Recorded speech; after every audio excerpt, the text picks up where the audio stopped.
Welcome back to the Hey Soul Sister podcast. Today we have an incredible guest who is on a mission to change the way women approach health, fitness, and self confidence. Danielle is the founder and owner of The Clean Fork, a certified nutrition coach and a personal trainer who knows firsthand the struggles of trying every diet and workout plan there is. Low carb meal replacements, endless cardio, you name it, she's tried it. But through her journey, she's discovered a better way. With a Bachelor of Health Science degree and years of experience as an X ray technologist, Danielle always has a passion for helping others. But it wasn't until she became a mother that she realized the importance of setting a strong example for young women when it comes to body confidence, balanced nutrition, and self love. That realization led her to dive deep into fitness and nutrition education, ultimately transforming her career and her purpose. Now she helps women achieve the bodies and confidence they've always wanted, not through restriction and punishment, but through strength training and proper balanced meals. Today, we're diving into the myths about weight loss, how food and movement impact mental health, and what it really takes to become the best version of yourself inside and out. Danielle, welcome to the podcast.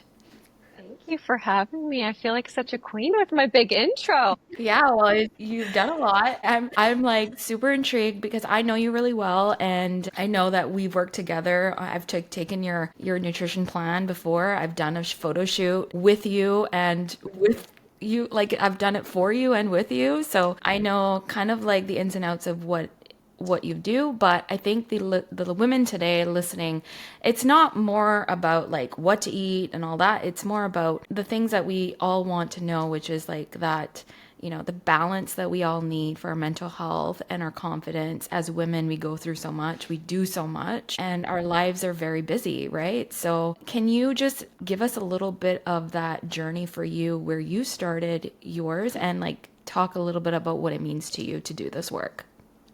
Yeah, so like like you said in my intro, I've tried kind of lots of things. I would say probably since high school. I feel like high school was kind of a time when I started doing it because in middle school I had like some experiences where I was called like chubby or looked pregnant like in grade 6 or 7. So like it started quite young, like in terms of not loving my body. But I was really young and so I was just trying all of these fads here and there. Like basically if we'd go to Florida, I'd be like, oh, I want to look good in a bathing suit. So I'll like, cut my carbs after lunch or like whatever you could find back then. There's definitely more and more on the internet now, but back then the main thing that you were doing was like replacing meals with shakes, which still happens today, actually. But, cutting carbs, not having anything that you truly enjoyed, like chips. You would like eliminate anything like that, and you called those foods bad, right? And there were good foods and there were bad foods, and the only good food was like chicken, broccoli, and rice. And so I kind of went through that growing up, losing and gaining, because I always gained it back. And then it's kind of funny because the way that I got into like the healthier side of nutrition and fitness, I actually started with competing in bodybuilding shows, which are not healthy. Like definitely chicken, broccoli, and rice, you know what I mean? But I think through that extreme dieting, and I feel very comfortable calling it extreme dieting because I've done 2 shows and it left me with some mental scars that are almost gone, I would say. But the body dysmorphia and everything got even worse, like through that. And it kind of all ties back to the restriction, like restricting things and calling food good and bad. And so after that experience, after my second show, I chose not to do it again. And I chose to like, let's find a way to balance it because people were saying, oh my God, you are goals, your body is goals. And I was so unhappy, like just tied down with daily cardio. Like you couldn't even take a sick day when you're like competing in those shows. So I really didn't want to be the face of that anymore. That was kind of when my following started growing, actually, was like through that. And everybody thought it was healthy, but it really wasn't. So, a little bit wanted to change for the better and then ended up getting pregnant. Like, so then it was kind of nice actually, because I was like, I don't have to care what my body looks like anymore. I don't have to look fit and like keep this fit look like I'm growing a baby and I'm just going to eat what I need to eat to like have a healthy pregnancy and move my body. And so it's hard to ask me for advice on how to come out of the bodybuilding mindset because for me, it was to get pregnant and like grow a life and care more about that than like how I looked. So it was easy that way for me. And then once I had my daughter, I really realized, like, thinking back to me in middle school and getting teased and how I felt about my body, I was like, you know what? I want to do more with this to like influence people in a more positive way to love where they are and just get stronger. So instead of like dieting to lose weight, which of course everybody friggin' wants to do, right? That's a side effect. Like, let's focus on getting stronger and fueling your body and finding food that you actually want to eat that gets you to your goals, you know? So that's kind of how it was born. Like, it was a big evolution from like, I would say I did my first show in 2016. So, 2016 and 3 years later, I had my daughter. So it was about a 4 year process to change that mindset. Yeah. That's like such an incredible journey, Danielle. And I feel like you really got to experience so many different aspects of finding your way to where you are today. And I want to acknowledge and commend the work that you're doing because I think that it's really important work, it's impactful work. And the societies that we live in today where women especially, like there's such a high standard for how a woman should look. And the fact is like there are so many different body types, sizes, looks, like we're all unique. And I think we're starting to realize now that not everybody just fits into this box. We can't all just fit into this box. And so since you've been on this journey of, helping women to feel and look good in their bodies and to feel safe in their bodies, what are if you could say, what are the top biggest fears and struggles that you see women going through when they come to you? It's usually always their bodies and how they feel. So like summer's approaching and they have anxiety around like getting in a bathing suit. Even deeper within that are like mothers. They don't want to show their children that they're feeling that way. So they have shame because they don't want them to be in the position. So they want to like be able to be comfortable in their bodies so that their kids see it and they don't keep this cycle going. Because I train a lot of moms. I would say like most of my clientele are like young mothers or like midlife mothers. So I see that a lot. That's one of them. Another thing that I see actually is like when people come in and sign up, they're just so ready to like restrict everything and go crazy at the gym because they just have been conditioned to thinking that this is the only way to do it. And so sometimes it's really, I won't say it's a struggle because I am happy to help people see the other side of that, but you can see how deeply rooted it is in a lot of women to think that this is the way to do it. So to convince them to like work out a little bit less or like have the chips, let's just work on a portion size. They have a really hard time with accepting and trusting it. Like they'd rather just chop it all out and do this because they don't know that you can get there other ways. I agree. There's been so much messaging growing up about this food is going to make you fat. This food is not good for you. So the more you eat bad, the more you're going to get bigger. And we've grown up in that society, especially as women, where, we focus on the scale, the scale, the scale. And I put on weight, but you know what? I put on weight more because of the muscle. And I think it's like I've been looking at it differently now than how I used to. It's like not about how skinny you are and how little you eat to become that weight or that number. It's like about feeling good. It's about building that healthy body, like you said. And I think we focus so much on those numbers. And I think also, can you agree that it's also a mental thing where if we believe, because I believe that stress has something to do with putting on weight as well. So like if we focus more on those foods and what we're restricting and like putting so much emphasis on that we actually are hurting our bodies more and we're not enjoying the foods that we get to eat. And by restricting, it's actually way less sustainable because I know that I used to go on those yo-yo diets.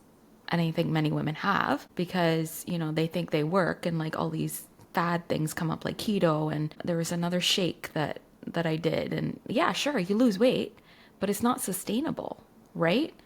So, do you believe that I guess the question is, how do you get the mindset of the women that you work with away from that way of thinking that food is bad, and like how to, look at food differently and look at the scale differently, all of those things, right? It's hard, and sometimes it's harder for some people. So the struggle that like I would say most coaches face with that is most people want to sign up for like a short program, and you need time to show them this is working, and it's going to be slower than the last program that you did because that was a fast weight loss and this is a sustainable. So it takes a lot of trust. And I think it's really all about just if you can build that trust with the client so that they, and testimonials will always help. So I do have like certain clients that like, thank God that they let me share their testimonials, because not everybody is comfortable sharing before and after photos and stuff, right? But if you can get some people to agree with it that did trust the process, or like this was their meal plan, like look what they were eating, it's a little bit easier to get them on board as well. Like they can see that it was tried and true. But some of this is very deep. Like, and I have clients that are working with therapists because of it, right? Because it goes that deep with that relationship with food. So much of like a journey in fitness is mental, like so much. Yeah. So yeah, it's tough, and sometimes it's just like us sharing what we eat because they think, oh well, you look good. It's like, okay, if you think I look good, like this is what I eat and this is what I do. I don't even work out on the weekends, like at all. My step count's like maybe 2,000 on a Saturday. Like I don't move much on the weekend at all. And I can still, because it's just all about balance and fueling yourself properly, but never saying, you can't say no to things that you love because you're going to eat them eventually. So you have to figure out how to make it work in what you're doing now. Yeah, I do want to give a little bit of that insight on working with you, because I remember when I did the meal Cheetos. plan. Okay, I was hooked on Cheetos. All The right, Cheetos. hooked. I know. How could you remember that? That's crazy. Because I remember that. I remember you being like, I just love Cheetos. That's nuts. It's like Okay, 2 years ago. that's funny. It was two or 3 years ago. Yeah, and I remember doing this 4 or 6 week plan. I don't remember, but I remember learning that I could eat so much and be full the whole day. And I was like, why am I eating so much? Like, how am I losing any weight? Like, it's Yeah. crazy because it's not how much you're eating, it's what you're eating. It's what you're fueling your body with and how your metabolism is like moving, right?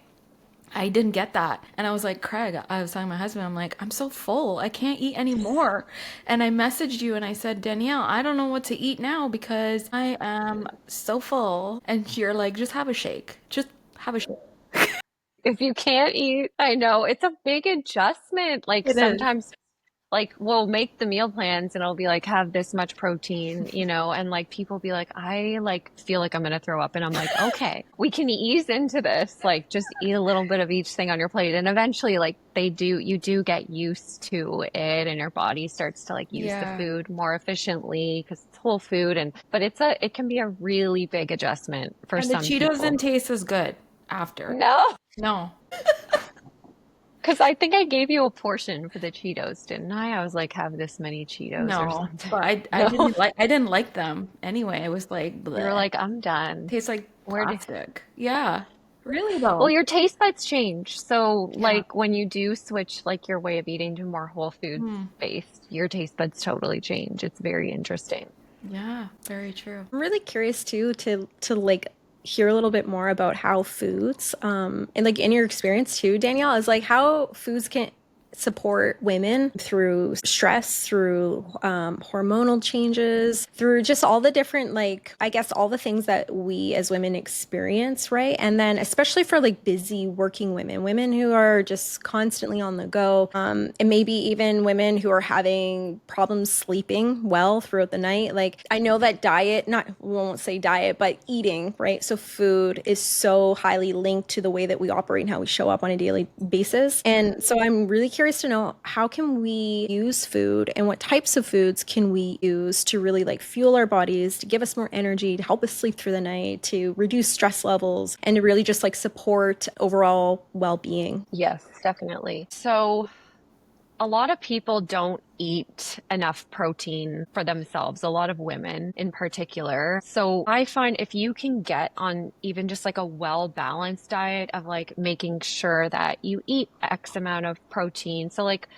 a protein at a meal 3 times a day. So like a breakfast protein could be like eggs, egg whites, a lunch protein could be like chicken or whatever, and then a supper, same thing. So 3 servings at least like that. And then a snack-based protein as well. So like a Greek yogurt or like a smoothie or protein shake usually can get you to like a level of protein that your body should have. Once you start reaching what your body needs in terms of your proteins, fats, and carbs, I like to say it puts your body in a position to thrive so that like anything that's coming at you that's going to happen, like your cycle, like stress that you can't control at work or whatever, you're now in a situation that you're probably going to handle it better because you're fueled properly. So it's not even necessarily like certain things to eat, but rather a lot of people are undernourished with these things, right? And they get like headaches and they're like, why do I have headaches? Well, you probably don't eat, eat enough protein or you're not drinking enough water. So even just making sure that you're eating enough of the macro. So like a macro would be like a protein, a fat, or a carb. So like a lot of people who do keto, like they cut out the carb, right? And like everybody knows you go to keto, you get this keto flu for 2 weeks. Like, you know what I mean? Some people can then thrive like once they turn full keto. I've seen it, but for the most part, I believe in the balanced approach for sure. And for women, especially not eating low fat everything. We need fats. That's how we absorb our minerals and our nutrients. Our hormones in our body are regulated through our fat intake. So like way back when it used to be like the low fat diets, right? Like that is not good for females. So just making sure that, and it's hard to say that, and people are like, well, how do I make sure? Honestly, if you really wanted to know, you would have to track your calories in your day and just see where you're at. I think everybody could benefit from like a day or two of tracking just to see, well, how much am I eating and what is my protein and, my carbs and stuff. And then from there, you don't have to keep tracking, but you can be like, oh, my protein's low. I'll eat another serving tomorrow and see how that makes me feel. And then when it comes to sleep, like, some people, everybody is so different. So like some people can eat before bed and be totally fine. I am one of them. Some people won't sleep as well because they ate before bed. Maybe they ate too much, or maybe they have some reflux. And so then it does affect their sleep. Yeah, so everybody's a little bit different in that case, but if you can keep most of your foods whole, so like your proteins coming from, it's tough for vegetarians and vegans, I'm not gonna lie. Like it's really tough to hit proper amounts of protein without supplementing in, but there are some good beans like edamame and lupini beans have good protein in them.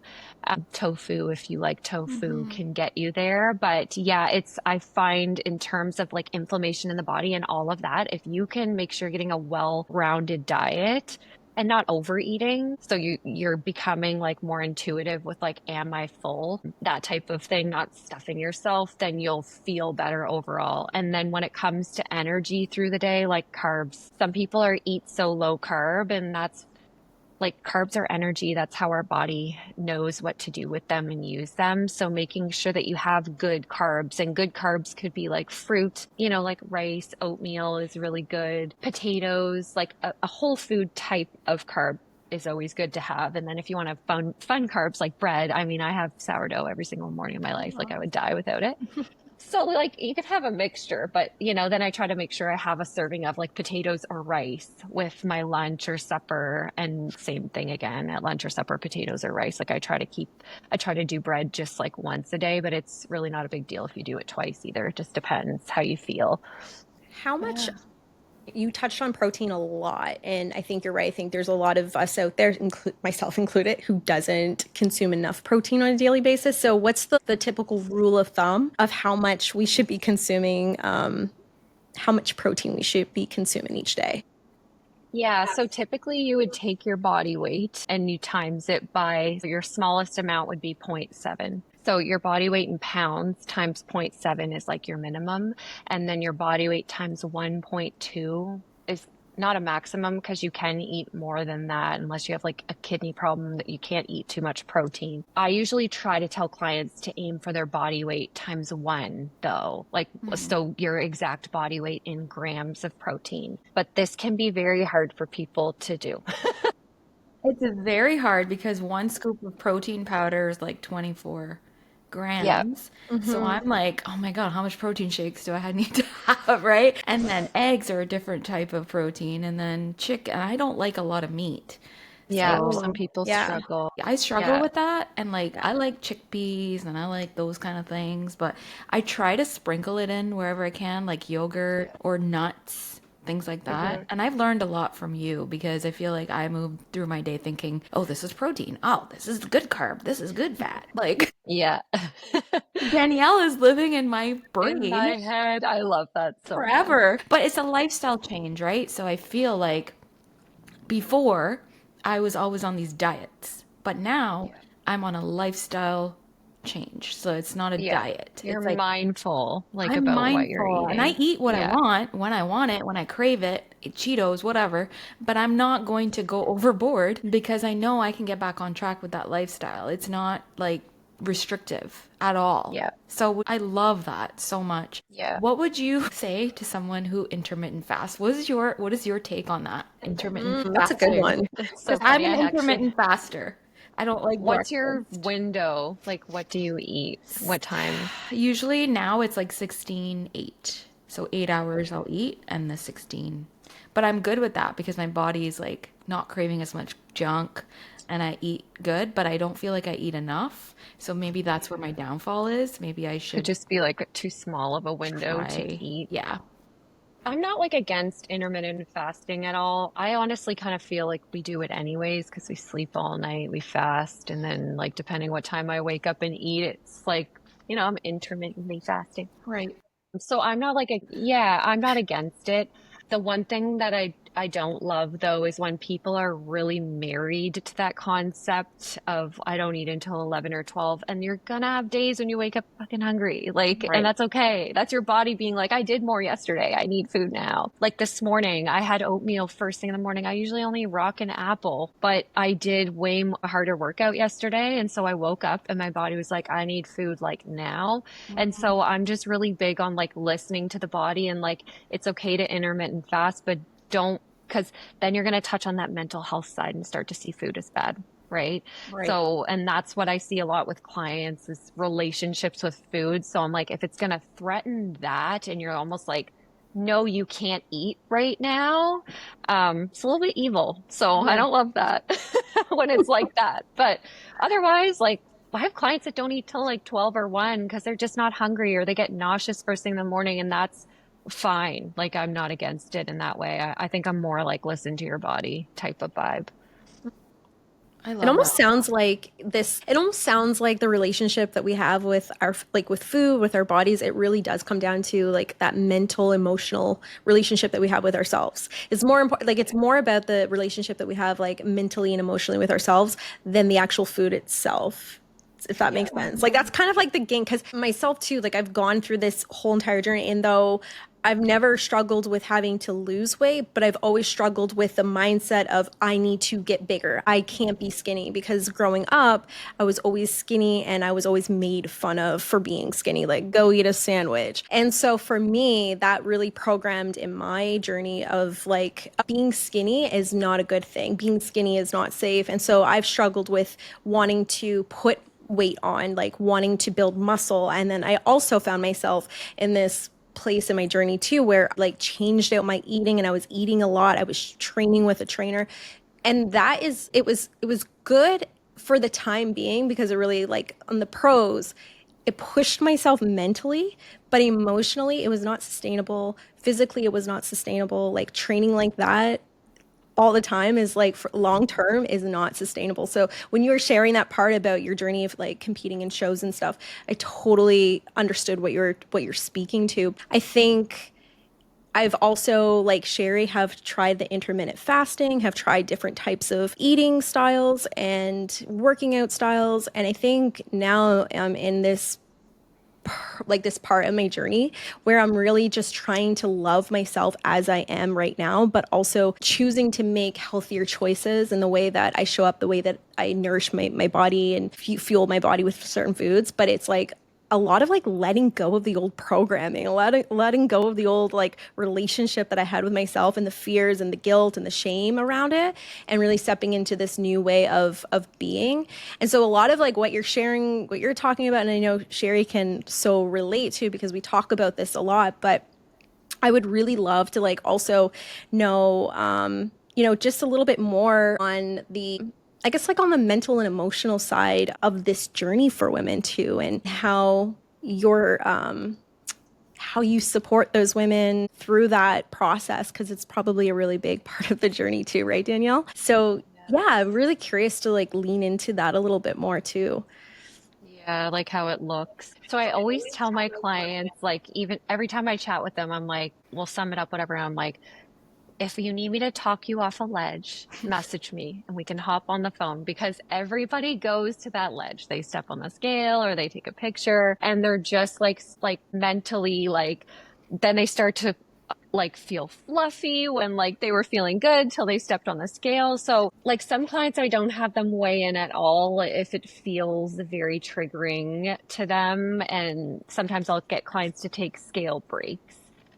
Because for me, the scale is just like a data tool on my end. It doesn't, I like to say it, you're not doing anything wrong. Like this is just for me to see and understand what's going on with your body. It doesn't mean what you're doing is wrong. So a lot of times I'm honestly explaining how the body works to people to like help them come down from like, but why am I 2 pounds heavier today? I've done everything the same. So I would say like with my support when it comes to that topic, I am explaining like the body holds water. Like let's go over if you drank less water yesterday, did you have maybe a bit more salt yesterday? Like this is normal. This is what the body does. And like instead of looking at getting angry at the body for being 2 pounds more. It's like, no, this is why you're 2 pounds more, because your body does all of these things. So kind of like refocusing it on like almost like you're your own person, but your body's another person and you have to love it and you have to understand what it's going through as you wreak it through training, change your eating.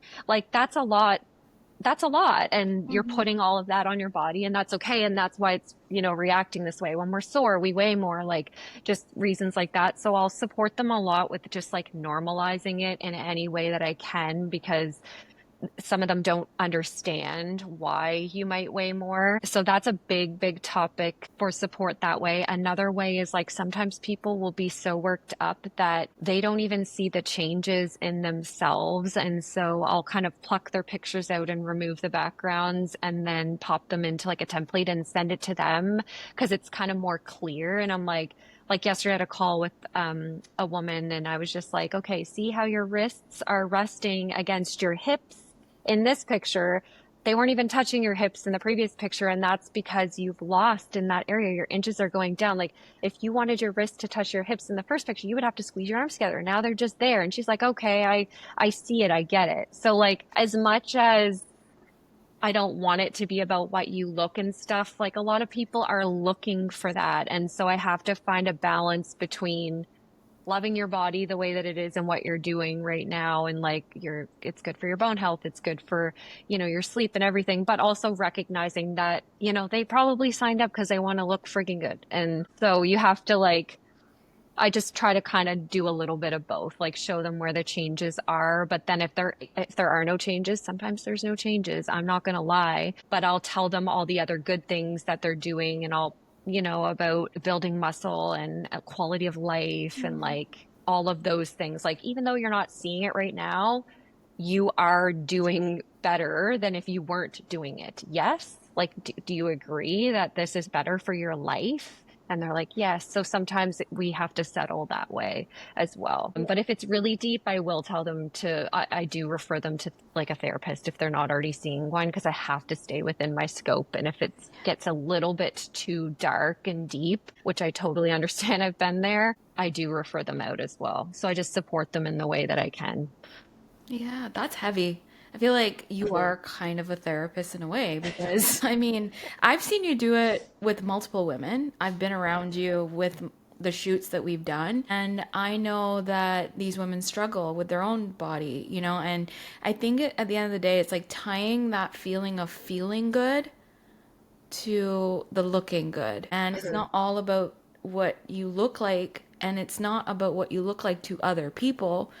It's about what you look like or feel like to yourself. And I think that being a photographer too for so many years, I've seen that over and over where, you struggle with those women who are like, I just don't like how I look, I don't like my chin, I don't like my arms, I don't like my belly, I don't like, all these things. And I also have put that therapist hat on, right, for people. And I say, you know what? Look at yourself the way your daughter would look at you or your mother would look at you. You wouldn't say, Danielle, you wouldn't say now the things that people are saying about themselves in front of your daughter because you don't want her to take that. And that's what we've taken away from our childhood, right? It's all like programmed. When we talk a lot about this on the podcast, it's all about rewriting those stories.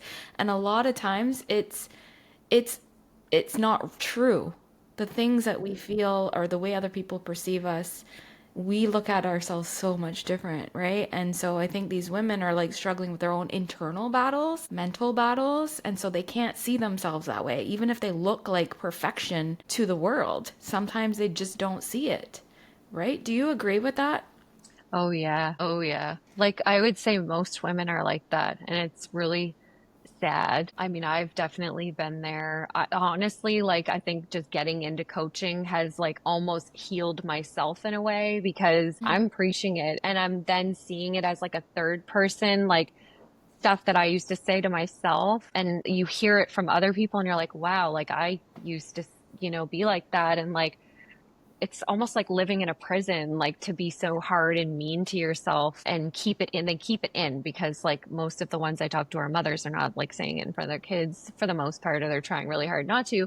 And so it just kind of like comes out and it's just so dark and sad. And I'm just like, it's just, I don't know if something like this can be like, I don't want to say it can't be fixed. I just think it's generations and generations. And I'm sure it comes from societal pressure, job pressure, pressure to like be a good mom to your kids. And it all just kind of probably compacts. And then you're just hard on yourself. I hope it's not like that forever, but it's a women thing for sure, Yeah, and I think it unfortunately. goes down to the roots, right? More so, like we have to love ourselves regardless. At the end of the day, it's like, okay, maybe today I don't feel my best. How do I feel better? How do I feed my body better now to feel better for my kids, for the people in my life? And then I think it's also letting go of the old body, the person that you were once, maybe. And I think growing up, I look at pictures and I'm like, oh my God, I was so skinny then, and I got this flat abs, and I was wearing these crop tops. And I'm a mom, 45 years old right now. I'm not going to be that anymore, and that's okay. I think it's like really settling in and letting go of those beliefs and being, like you said, okay with you now and like loving yourself as you are now, but like looking at ways to like change the story and to love yourself for who you are more so than the way you look on the outside, because that'll match once you start working on your internal dialogue and talking to yourself more, talking to a therapist. I think that kind of like those two things go hand in hand, right? It's not just about the physical and the eating, it's like the mental work too that you've got to do on like plucking out all those things that have harmed you and made you believe those stories in your head, right? And like for children, I know I don't have a daughter, but if I had a daughter, and even with my sons, I don't like talking about weight. I don't say anything about what I look like because I know that even with boys, they can have that too, right? And my son, who's my youngest, Gabe, he's a little bigger, and that's okay. But I tell him every day, I'm like, it's not about your weight. He keeps weighing himself. I'm like, it's not about that. It's about how healthy you are. And he eats really well.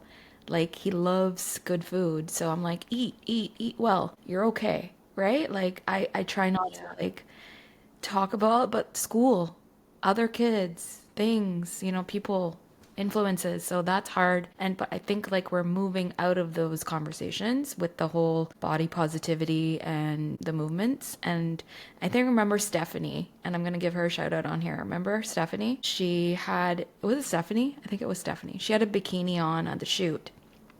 And Oh, yeah, yeah, yeah. She posted it online. Yes.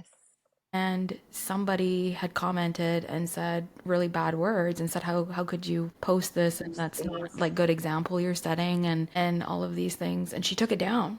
And then I remember this, and she was saying, you know what, I'm gonna put it back up, and she did. And that's what I was gonna say too, is like it's also like who you surround yourself with. And I think it's really hard for people to let go of some people that aren't serving them in that area of growth. Because I mean, I see it all the time with like clients that I suggest to do a photo shoot for because they're like, they've come so far, like they're feeling like humble but proud. And I'm like, why don't you do a photo shoot? And like, a lot of the reasons why people don't do them is of what other people will think about them doing a photo shoot. And I'm like, Yeah. that is shackles, honestly. Like, this is you, but that's what it is. It's who you surround yourself with. And it's a lot of work to overcome that for some people, let alone do the work to grow on your own. So you have almost like two things coming into play, the work with therapy, like you said, like being reborn, like loving a new version of you. That's a lot of work. And then you have to like not care what people think. And if they're Right. like so close to you, then you have to like navigate that ending as a friendship. So it's really tough and not everybody can do it. Um, but most people who like you see out there that are thriving and sharing positivity and loving themselves have done it, and they have less friends now because of it.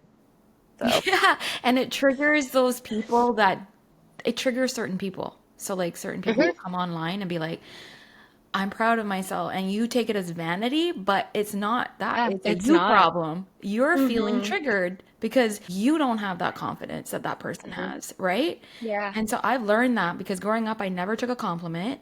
And then when I went to do the shoot with you, I felt like I was being vain or something. And I was like, what are people gonna think? Like, I was thinking all those Yeah. things. I Yeah. was like, I was just like, Mhm. show up as you are. You're confident. You've done the work. You're working hard. Whatever they think is a them problem, not Mhm. a you problem. And I think I've had to change my mind around that and like be comfortable with my own validation, not anybody else's. Yeah. And it's hard to like overwrite it. Yeah. Like specifically like weight training, like would you say that that's your sweet spot? I would say like I don't usually give cardio to anybody unless, well, that's a lie. I love that. So it's not like if you want to do it, fine. Um, So I do the strength training programs. Now, in my menopause coaching program that I have, Oh, you have a you're, menopause coaching program? I do, yeah, I just got my certification December 31st. I got it on the very last day of Wow. the year. Yep. So I just ran it's a 3-month program and it's specific to like women in perimenopause and also menopause. So both. And I do prescribe them cardio because there's research on how much they should be having per week in terms of like their heart health. So them, I Mm. have, and like a lot of them are so far away from like what it's supposed to be, but that's okay. We just slowly ease up. And if we never get to the recommended amount in 3 months, that's okay. It's still better than nothing. So I still try to keep like my balanced approach with it. Like I'm not going to be like, you need to do 150 minutes of cardio a week. That's what it is, by the way. 150 minutes of moderate intensity. I'm like, bitch, what? I don't even do that. But so like I'll start, but I'm like, oh, 20 minutes, a 20-minute walk a day could be doable for people who have like a dog that they need to walk or dogs they need to walk. They're going to take their dogs out anyway, so they might already be meeting it in different ways. Mm. Yeah, so I do give them cardio in that specific program, but otherwise it's strength training. So trying to find the sweet spot for their life on how is it going to fit so it's sustainable. So kind of like Whitley, how you mentioned when you were working with the trainer, it was too much. Like you want to find something that you want to do forever in terms of frequency and fits comfortably so that it's not a chore. Minimum Mm. steps a week is ideal if you want the effects of like helping with your bone mass. Like our bone density peaks at age 35 and then it goes down. Oh But if you wow. yeah, Oh my crazy. But if God. you That's strength train, you can reverse these effects, right? So like action and impact things. So like how you're doing like box jumps, Sherry, in class and stuff like that is really good for like your bone I didn't density. think it worked. It does. It's working on the inside. three So three days a week minimum for like weight training, strength training two. is two. Yeah, you could do That's two doable. days a week. That's doable. Okay. And that's like 35 minutes, 45 minutes, like that's minimum. So that's like people who do not Okay. lift, don't love it. I try to just ease them in with 2 days. I've had clients where I just give them 1 day because I'm like, we just need something. Like, I just want you to set a goal and achieve it, and we can always kind of grow from there. Like, one a week is better than none always. So, like, you just want to find the number that works for you. I find most clients are 3 days a week of Mhm. lifting. Like, I would say like the general amount of like all of our clients are 3 times a week. It's nice and flexible. We have people who do 4 times a week too. Like those are like the avid gym goers, 4 to 5 times a week. I don't give anybody more than five because Yeah, that's a I just lot. That's don't. just too much, yeah. Because there's also that period of like your body's gonna recover as well, right? Oh, wait. I have one quick question, about the weight training. So like weight training, strength training, there's always that like day of like recovery too. And as you get older, like you don't recover as quickly. At least that's what I found too when I was like weight training. And I was doing it like 5 days a week. So I would find that I was getting sick more often. I was like sleeping a lot. I just like I felt good and I looked good, but like long-term sustainability wise, Yeah. no. So like with 3 days a week, do you still get clients who are like, I'm fucking sore like the next day and it's just like I can't, yeah. Like how do you get through that? What can you do? What can you eat? What can you, yeah, to help you through recovery? So sometimes, like, it's if their sleep isn't great, that's a big reason why they're so sore and not recovering. So, like, recovery will be best if you sleep well. So, like, 7+ hours a night of sleep, adequate protein intake. So, if your protein's low, you're not going to have great recovery. Your hydration, so, like, how much water you're drinking, if you're drinking enough. Like, all females should drink at least 2 liters a day. There is like a calculation that you could do on how much, but like for the most part, if you're drinking 2 liters, you'll be all right. So water, sleep, protein, mobility and stuff. Like if you're working like your shoulders with weights, but you're not really working like stretchy things with shoulders and stuff, they'll be more sore and they won't perform as well. So as long as you have those things, then if that's it, like there will be a lag. So spreading out your training days so that there's more time in between the liftings. Mm. So instead of like Monday, Tuesday, Wednesday, maybe it's like Monday, Wednesday, Friday, or something like that, because you'll recover in between the sessions too. But you'll get used to it as well. Like the first couple weeks, people are typically always sore. But if it's really, really sore, it's probably related to your nutrition and sleep. Good to know. Yeah. Yeah, I love that. Okay, so I think we can wrap up this episode, but before we go, I think you give us a lot of insight too. But before you go, can you tell us give us a little bit about what you're offering right now, if there's anything you're offering, and we'll put your link in the show notes as well where people can find you. Yeah, so like my company is called The Clean Fork. So we have a couple different programs that we do, and we do them ongoing all the time. So we offer like a 4-month kickstart, which can be really, really great for people who need both like help with nutrition and fitness. So it's like a high level coaching type of program where we'll do up a couple meal plans for you, custom workouts, and then we'll teach you how to build your meals. So like by the end of the 4 months, you should feel quite comfortable how to put meals together. You'll understand like proteins, fats, and carbs and like what your servings are. So it's sometimes I like to call it a course more than anything because you should learn, but it's a course in you because it's directly related to you. So that's one of our most popular ones, and I would say most successful because after the 4 months, like people are feeling pretty good. We also do strength training programming. So just like a basic membership with the Clean Fork, and we do your custom workouts. We have an app, so it's super cool. It will track like all your stats, like what you're lifting. You can use it for accountability with like photos if you want to do weigh-ins or measurements. Everything's on the app. And I would say like the main thing about Clean Fork is like once you're a client, everything is custom to you. So nothing's set in stone. Like maybe you think you can only handle 2 workouts a week. You do it for a couple weeks and you want more, then we'll work with you like it's your journey. So with the strength training program as well, like those are custom to you, where you work out, what your goals are, etc. And that's more of like our basic membership for people who are just interested in that, because it doesn't come with the meal plan, but then you'll be added into our VIP group, which Sherry, you've been a part of before, the Mm-hmm. Facebook community. And there's just like extra stuff in there. So it's just a nice kind of like little community, extra recipes. We do like little anonymous quizzes to like teach you about proteins, fats, carbs, like that type of thing. So I would say we're pretty much like an online community, if anything. And there's a couple different ways there that you can join us. Yeah, it's It's very supportive. amazing. Yeah, very supportive community too.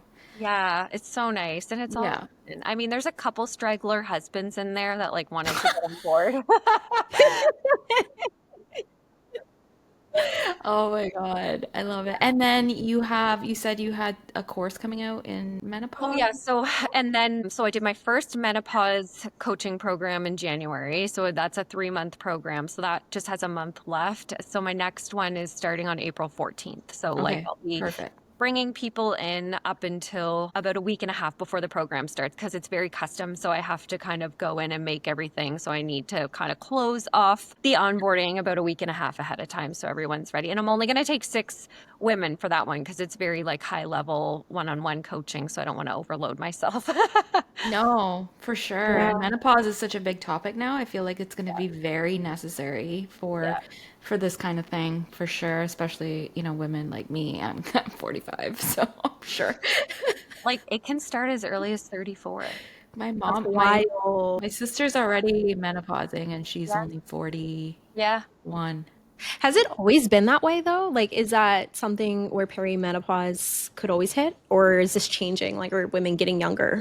It is, but like there was a lot more gaslighting from like Uh, doctors. So it's like, you're fine. This is just a part of getting old, like those types of things. But really, it's like you're in perimenopause, like your estrogen is dropping, even your testosterone, your progesterone, like all of those things are changing and it affects you. And it's also genetic. So, like, depending on how your mother presented in perimenopause and menopause is very, very likely to how you will. So depending, like some people are totally fine, right? But their parents were as well, like their mother was as well, and whatever. So it's very highly genetic, I guess, how it presents itself. Depending, like my mom had surgical menopause, so like she had a complete hysterectomy, so like it just threw her into menopause. So different. Like I can't compare mine to hers because she was forced into it early, like surgically. So I don't know Mhm. how it's gonna look for me. We'll see. Oh my God. Yeah, I think this could be a good topic for another episode for Oh sure. yeah. Yeah. So many Um, topics. I mean, we're gonna have you back on, so yeah. Thank you so much, Danielle. This was amazing. Yeah, I appreciate everything you shared today. And it was really, really great to meet you too, finally. Yes, nice to meet you. Thank you for yeah. having me. Thanks for Anytime. taking the time out Yeah. today, and I will see you at the gym. Okay. See you there.